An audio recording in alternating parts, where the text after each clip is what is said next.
Pacific മഹാസമുദ്രത്തിലുള്ള ഒരു കൂട്ടം ദ്വീപുകളാണ് Tonga islands.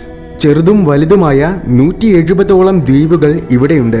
അതിൽ 36 ദ്വീപുകളിൽ മനുഷ്യവാസവുമുണ്ട്. ഇവിടെയുള്ള ഒരു മനുഷ്യവാസമില്ലാത്ത ദ്വീപാണ് ഹ്യൂങ്ക ഹാപ്പായി. ഇത് വളരെ അടുത്ത കാലത്തിലുണ്ടായ ഒരു ചെറിയ ദ്വീപാണ്. ഇത് ശരിക്കും ഇപ്പോഴും ആക്റ്റീവായ ഒരു വലിയ അഗ്നിപർവ്വതമാണ്. കഴിഞ്ഞ ഡിസംബർ മുതൽ ഈ പർവ്വതത്തിൽ നിന്നും നിരന്തരമായിട്ട് അഗ്നിപർവ്വത ദ്രവങ്ങൾ പൊട്ടിയൊഴുകാൻ തുടങ്ങിയിരുന്നു. പക്ഷേ മനുഷ്യവാസമുള്ള മറ്റു ദ്വീപുകളെ ഒന്നും ഇത് ബാധിച്ചിരുന്നില്ല. എന്നാൽ കഴിഞ്ഞ മാസം, അതായത് ജനുവരി 14-ാം തീയതി ഇതിൽ നിന്നും വീണ്ടും ലാവ പൊട്ടിയൊഴുകാൻ തുടങ്ങി. ഇത്തവണ വളരെ വലിയ രീതിയിലാണ് അത് സംഭവിച്ചത്. അഗ്നിപർവ്വതത്തിന്റെ ഉള്ളിൽ നിന്നും പുകയും പൊട്ടിപ്പടലങ്ങളും ചാരവുമൊക്കെ അന്തരീക്ഷത്തിൽ ഏകദേശം 20 കിലോമീറ്ററോളം ഉയരത്തിലെത്തി. കണ്ടുനിന്നവർക്കെല്ലാം വിസ്മയവും ഭയാനകവുമായ ഒരു കാഴ്ചയായിരുന്നു അത്. പക്ഷേ ഇതിനെ നമ്മൾ ബഹിരാകാശത്തിൽ നിന്നും നോക്കിയാൽ തികച്ചും വ്യത്യസ്തമായ രീതിയിലായിരിക്കും കാണുന്നത്. ഇത്രയും വലിയൊരു വിസ്ഫോടനത്തിന്റെ ദൃശ്യം സാറ്റലൈറ്റുകൾ പകർത്തിയപ്പോൾ ഇത് തീരെ ചെറിയൊരു മേഘം മാത്രമായിട്ടാണ് തോന്നുന്നത്. എന്നാൽ അടുത്ത ദിവസം, അതായത് ജനുവരി 15-ാം തീയതി ഈ അഗ്നിപർവ്വതം വീണ്ടും പൊട്ടിയൊഴുകി. അതിന്റെ ദൃശ്യങ്ങൾ സാറ്റലൈറ്റുകൾ പകർത്തിയപ്പോൾ കണ്ടത് ഇതാണ്. ഇത് കാണുമ്പോൾ തന്നെ അതെത്രമാത്രം വലിയൊരു വിസ്ഫോടനമായിരുന്നുവെന്ന് നമുക്ക് മനസ്സിലാകും.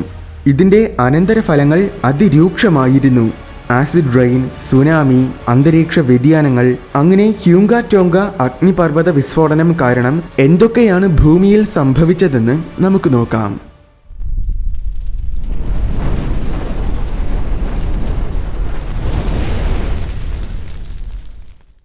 ഇതുവരെ നമ്മൾ കണ്ടിട്ടുള്ളതിൽ വെച്ച് ഏറ്റവും വലിയ വിസ്ഫോടനമായിരുന്നു ഹ്യൂങ്ക ടോങ്ക അഗ്നിപർവ്വത വിസ്ഫോടനം. മറ്റൊരു രീതിയിൽ പറഞ്ഞാൽ ഏറ്റവും വലിയ ന്യൂക്ലിയർ ബോംബ് വിസ്ഫോടനം പോലും ഇതിന്റെ മുന്നിൽ ചെറുതായിരുന്നു. ഇതിൽ നിന്നുമുള്ള പുകപടലങ്ങളും ചാരവുമൊക്കെ അന്തരീക്ഷത്തിന്റെ ഏകദേശം 40 കിലോമീറ്റർ ഉയരത്തിൽ വരെ എത്തി. ഉയരം മാത്രമല്ല, അന്തരീക്ഷത്തിൽ ഏകദേശം 4000 കിലോമീറ്ററോളം വിസ്തീർണതയിലാണ് ഈ പുകപടലങ്ങൾ വ്യാപിച്ചത്. ഓർക്കുക, കാശ്മീർ മുതൽ കന്യാകുമാരി വരെ സഞ്ചരിക്കാൻ പോലും അത്രയും ദൂരമില്ല. സാറ്റലൈറ്റ് ദൃശ്യങ്ങളിൽ കാണാൻ കഴിഞ്ഞില്ല എങ്കിലും റേഡിയോ വേവ് ഉപകരണങ്ങളിലൂടെ നിരീക്ഷിച്ചപ്പോൾ ഈ പുകപടലങ്ങളിൽ 2 ലക്ഷത്തിൽ കൂടുതൽ ഇടിമിന്നലുകൾ ഉണ്ടായതായിട്ട് മനസ്സിലായി. അഗ്നിപർവ്വത മിന്നലുകൾ എന്നത് ഇപ്പോഴും ശാസ്ത്രജ്ഞർ പഠനങ്ങൾ നടത്തിക്കൊണ്ടിരിക്കുന്ന ഒരു വിഷയമാണ്. പഠനങ്ങൾ നടത്താനുള്ള ബുദ്ധിമുട്ട് കാരണം തന്നെ ഇത്തരം മിന്നലുകൾ ഉണ്ടാകുന്നതിന്റെ കാരണങ്ങളും അവയുടെ പ്രവർത്തനങ്ങളുമൊന്നും നമുക്കിതുവരെ വ്യക്തമായിട്ട് മനസ്സിലാക്കാൻ സാധിച്ചിട്ടില്ല. ഒരുപക്ഷെ അഗ്നിപർവ്വതത്തിന്റെ ഉള്ളിൽ നിന്നും വരുന്ന പുകയിൽ വലിയ തോതിലുള്ള ചാർജ്ഡ് പാർട്ടിക്കിൾസ് ഉള്ളതുകൊണ്ടും അവ അന്തരീക്ഷത്തിലെ സാധാരണ മേഘങ്ങളുമായിട്ട് കൂട്ടിമുട്ടുന്നതിന്റെ അനന്തരഫലമായിട്ടുമായിരിക്കും ഇങ്ങനെ വോൾക്കാനിക് ലൈറ്റ്നിങ് ഉണ്ടാകുന്നതെന്നാണ് ഗവേഷകരുടെ നിഗമനം. എന്തായാലും ഹ്യൂങ്ക ടോങ്ക ദ്വീപിൽ മനുഷ്യവാസമില്ലാത്തതുകൊണ്ട് അവിടെ ആളപായമൊന്നും ഉണ്ടായില്ല. എങ്കിലും ചുറ്റുമുള്ള മറ്റു ചില ദ്വീപുകളിലെ മനുഷ്യജീവിതത്തെ ഇത് വളരെ വലിയ രീതിയിലാണ് ബാധിച്ചത്. അഗ്നിപർവ്വത വിസ്ഫോടനങ്ങൾ മനുഷ്യരെ ബാധിക്കുന്നതും നാശനഷ്ടങ്ങൾ വരുത്തുന്നതുമൊക്കെ വ്യത്യസ്തമായ രീതികളിലാണ്.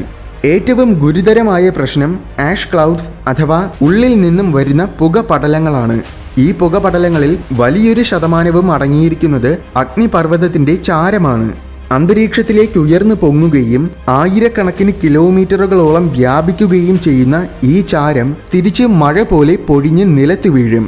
അങ്ങനെ പൊഴിഞ്ഞു വീണ് ടോങ്കയിലെ ദ്വീപുകളെല്ലാം ഇപ്പോൾ ചാരം കൊണ്ട് മൂടിയിരിക്കുകയാണ്. പച്ചപ്പ് നിറഞ്ഞ സ്ഥലങ്ങൾക്കെല്ലാം ഇപ്പോൾ ചന്ദ്രന്റെ ഉപരിതലം പോലത്തെ പ്രതീതിയാണ്. വിസ്ഫോടനത്തിന് മുൻപും ശേഷവുമുള്ള ചിത്രങ്ങൾ കാണുമ്പോൾ അത് നമുക്ക് വ്യക്തമായിട്ട് മനസ്സിലാകും. രാത്രിയും പകലും പോലത്തെ വ്യത്യാസം. ദ്വീപുകളിലുള്ള ജനങ്ങളോടെല്ലാം കഴിവതും വീടിനുള്ളിൽ തന്നെ ആയിരിക്കാനാണ് നിർദ്ദേശം നൽകിയിരിക്കുന്നത്. കാരണം ഈ വായു ശ്വസിച്ചാൽ ചാരത്തിന്റെ അംശം ഉള്ളിൽ പോവുകയും അത് ശ്വാസകോശത്തിനെ ബാധിക്കുകയും ചെയ്യും. ദ്വീപുകളിൽ ആകെ ഉണ്ടായിരുന്ന ഏതാനും ചില ശുദ്ധജല സ്രോതസ്സുകളും ഇപ്പോൾ ചാരം നിറഞ്ഞ് പൂർണ്ണമായും മലിനമായി മാറി. സസ്യജാലങ്ങൾക്കെല്ലാം സൂര്യപ്രകാശം പോലും കിട്ടാത്ത രീതിയിൽ ചാരം മൂടിയിരിക്കുകയാണ്. ഇത് നിലവിൽ വലിയൊരാപത്താണെങ്കിലും കുറച്ചു കാലങ്ങൾ കഴിയുമ്പോൾ ഇത് സസ്യജാലങ്ങളുടെ വളർച്ചയ്ക്ക് സഹായകരമായി തീരും. കാരണം അഗ്നിപർവ്വതത്തിൽ നിന്നും വരുന്ന ഈ ചാരത്തിൽ വലിയ തോതിൽ ധാരാളം മിനറൽസ് അഥവാ ധാതുക്കൾ അടങ്ങിയിട്ടുണ്ട്. ഈ മിനറൽസ് മണ്ണിന് വളരെ നല്ല വളമാണ്. അതുപോലെ മറ്റൊരു കാര്യമെന്നത് ഏകദേശം 4 ലക്ഷം ടൺ സൾഫർ ഡയോക്സൈഡാണ് ഈ വിസ്ഫോടനത്തിലൂടെ പുറത്തു വന്നത്. ഒപ്പം ഹൈഡ്രജൻ സൾഫൈഡ്, ഹൈഡ്രോക്ലോറിക് ആസിഡ്, അങ്ങനെ മറ്റ് പല ആസിഡുകളും. ഇത് അന്തരീക്ഷത്തിന്റെ ഒരുപാട് മുകളിലെത്തിയതിനാൽ തന്നെ അവയ്ക്ക് സൂര്യപ്രകാശത്തിനെ പ്രതിഫലിപ്പിക്കാനുള്ള കഴിവ് കൂടുതലായതുകൊണ്ട് ആഗോള താപനം വളരെ ചെറുതായിട്ട് കുറയും. ചെറുതായിട്ടെന്ന് പറയുമ്പോൾ വെറും 0.5 ഡിഗ്രി സെൽഷ്യസ്. പക്ഷേ കുറച്ചു നാളുകൾ കഴിയുമ്പോൾ ഈ ആസിഡുകൾ അന്തരീക്ഷത്തിന്റെ താഴത്തെ തട്ടിൽ, അതായത് ട്രോപ്പോസ്ഫിയറിൽ എത്തുകയും മഴമേഘങ്ങളിൽ കൂടിക്കലർന്ന് അവ ആസിഡ് മഴയായിട്ട് പെയ്യുകയും ചെയ്യും. ഹ്യൂങ്ക ടോങ്ക അഗ്നിപർവ്വത വിസ്ഫോടനത്തിൽ വളരെ വലിയൊരു ഷോക്ക് വേവ് ഉണ്ടായി. അതായത് ജലത്തിൽ കല്ലെടുത്തിടുമ്പോഴുണ്ടാകുന്ന അലകൾ പോലെ വിസ്ഫോടനത്തിന്റെ ശക്തി കാരണം അന്തരീക്ഷ സമ്മർദ്ദത്തിൽ വരുന്ന വ്യതിയാനത്തിനാൽ അന്തരീക്ഷത്തിൽ ഉണ്ടാകുന്ന അലകളാണ് ഷോക്ക് വേവ്. ഇതിന്റെ ഷോക്ക് വേവ് ഏതാണ്ട് ശബ്ദത്തിന്റെ വേഗതയിലാണ് ഭൂമിക്ക് ചുറ്റും പല തവണ സഞ്ചരിച്ചത്. ഇത് കാരണം ലോകത്തിന്റെ എല്ലാ ഭാഗങ്ങളിലും അന്തരീക്ഷ സമ്മർദ്ദത്തിൽ നേരിയ വ്യതിയാനമെങ്കിലും ഉണ്ടായിട്ടുണ്ട്. ടോങ്കയിൽ നിന്നും ഏകദേശം 10,000 കിലോമീറ്ററുകൾക്കും അപ്പുറത്തുള്ള അലസ്കയിൽ പോലും വിസ്ഫോടനത്തിന്റെ നേരിയ ശബ്ദങ്ങൾ കേൾക്കാൻ കഴിഞ്ഞുവെന്നാണ് പറയപ്പെടുന്നത്. ഏകദേശം 2000 കിലോമീറ്ററുകൾക്കും അപ്പുറത്തുള്ള ന്യൂസിലാൻഡിലാണെങ്കിൽ വളരെ ഒച്ചത്തിലാണ് ഇത് കേട്ടത്.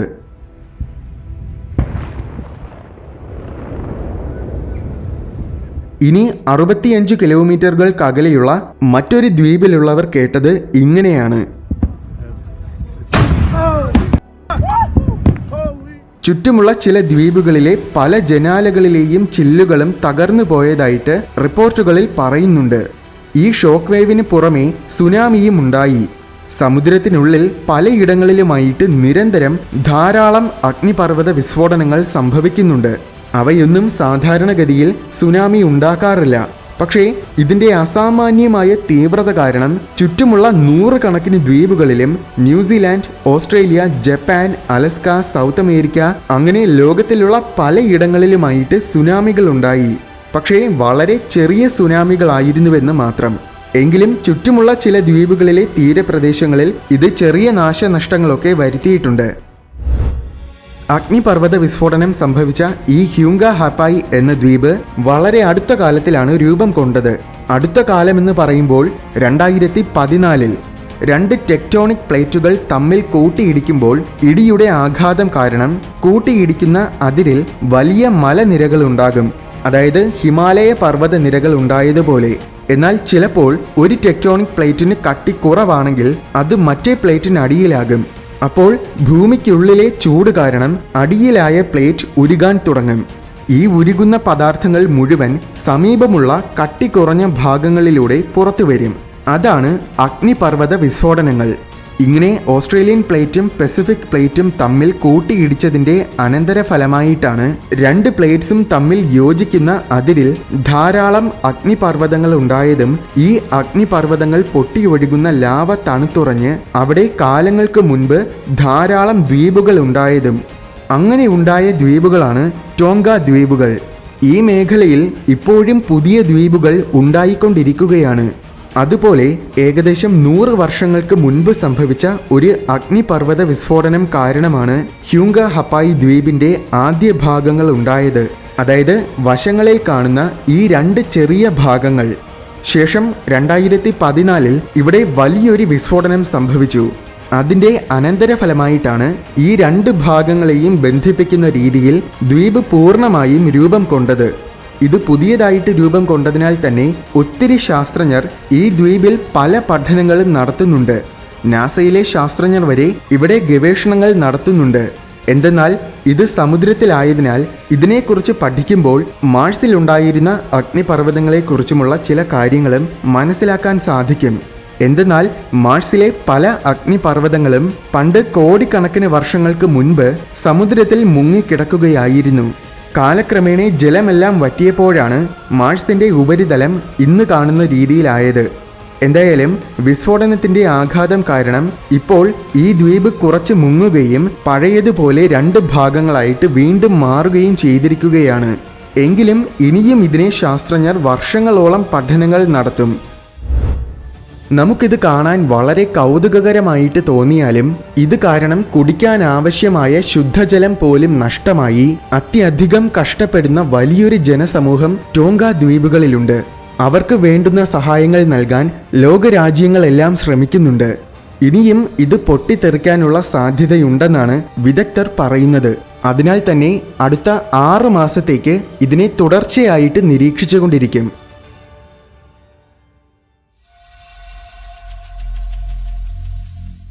വീഡിയോ ഇഷ്ടമായെങ്കിൽ ലൈക്ക് ചെയ്യണമെന്നും ഇതുപോലെ കൗതുകവും വിജ്ഞാനവും നിറഞ്ഞ കൂടുതൽ വീഡിയോസ് കാണാനായിട്ട് ഈ ചാനൽ മറക്കാതെ സബ്സ്ക്രൈബ് ചെയ്യണമെന്നും ഓർമ്മിപ്പിക്കുന്നു.